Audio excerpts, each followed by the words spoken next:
2018వ సంవత్సరంలో Andhra Pradesh public service commission ద్వారా దాదాపుగా 169 ఉద్యోగాలను భర్తీ చేయాలని చెప్పి నోటిఫికేషన్ ఇచ్చాం.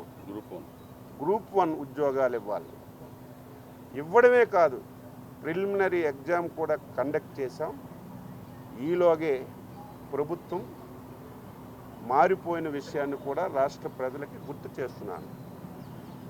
పబ్లిక్ సర్వీస్ కమిషన్ అంటే ఒక రాజ్యాంగబద్ధమైనటువంటి సంస్థ.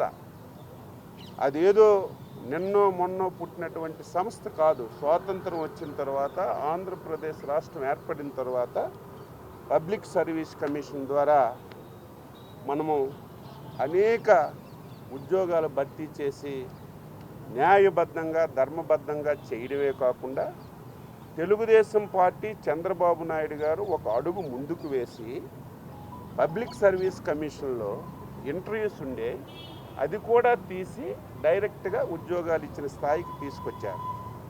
అటువంటి పబ్లిక్ సర్వీస్ కమిషన్ని జగన్మోహన్ రెడ్డి ఎంత దారుణంగా తయారు చేశాడంటే, సంతలో పశువులు కొనేటట్టుగా ఈరోజు పబ్లిక్ సర్వీస్ కమిషన్లో జగన్మోహన్ రెడ్డి ఉద్యోగాలు అమ్ముకునే స్థాయికి తీసుకొచ్చాడు. ఇది క్షమించరాని నేరం. ఎప్పుడు ఆంధ్రప్రదేశ్ చరిత్రలో ఇటువంటి పరిస్థితులు ఎప్పుడు రాలేదు. 30 మంది డిప్యూటీ కలెక్టర్ పోస్టుల్ని మ్యానిపులేట్ చేసి ఒక్కొక్క పోస్టుకి 2.5 కోట్ల రూపాయలు డబ్బు తీసుకొని ఉద్యోగాలు ఇచ్చారు. 20 డిఎస్పీ పోస్టుల్ని ఒక్కొక్క పోస్టుకి 1,50,00,000 రూపాయలు డబ్బులు తీసుకొని ఈరోజు ఉద్యోగాలు ఇచ్చారు. డే 1 నుంచి కూడా నిరుద్యోగులు పోరాటం చేశారు. చాలా దారుణంగా జరుగుతుంది.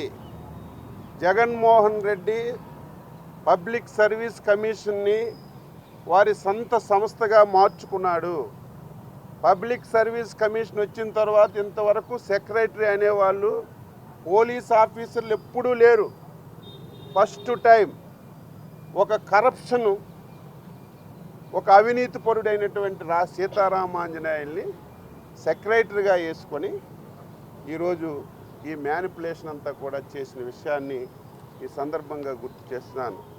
ఎప్పుడు కూడా పబ్లిక్ సర్వీస్ కమిషన్లో మాన్యువల్ వాల్యుయేషన్ అనేది అది ఎప్పుడు ఉంది, అది చట్టంలోనే ఉంది. XYZ ఏ ప్రభుత్వం వచ్చినా, ఏ చైర్మన్ వచ్చినా చేయాలి.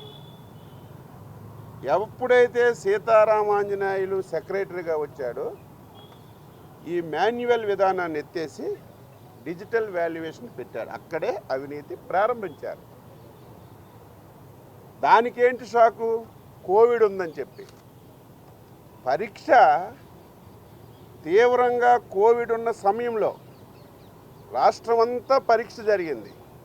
వాల్యుయేషన్ చేసేటప్పుడు కోవిడ్ వస్తుందని చెప్పి ఈ రకంగా డిజిటల్ వాల్యుయేషన్ చేసి మొత్తం పోస్టులన్నీ కూడా అమ్ముకోవడమే కాకుండా ఆ రోజే కోర్టుకు వెళ్ళారు. కోర్టుకు వెళ్తే మాన్యువల్ వాల్యుయేషన్ చేయమని చెప్పి ఆదేశాలు ఇచ్చారు. ఎప్పుడు కూడా దొంగతనం చేస్తే ఎప్పుడు దాగోదు. అది 3 సార్లు వాల్యుయేషన్ చేశారు. 2 సార్లు మాన్యువల్ వాల్యుయేషన్ చేశారు, ఒకసారి డిజిటల్ వాల్యుయేషన్ చేశారు. కోర్టుకి ఏం చెప్పారు? చెప్పాలి కదా వాస్తవాలు. ఒక ఐపీఎస్ ఆఫీసరు పబ్లిక్ సర్వీస్ కమిషన్లో సెక్రటరీగా పనిచేసిన వ్యక్తి కోర్టుకి అబద్ధం ఆడాడు. ఉరి తీయాలి, ఇలాంటి ఆఫీసర్లు శిక్షలు వేయాలి. 3 సార్లు వాల్యుయేషన్ చేసి ఎఫిడవిట్లో మేము 2 సార్లే చేశామని చెప్పి తప్పుడు ఎఫిడవిట్ ఇస్తే కోర్టు దాన్ని గమనించి మొత్తం నోటిఫికేషన్ అంతా కూడా రద్దు చేసి కొత్తగా మళ్ళీ ఉద్యోగ నోటిఫికేషన్ ఇచ్చి 5 మాసాల్లో పూర్తి చేయమని చెప్పారు.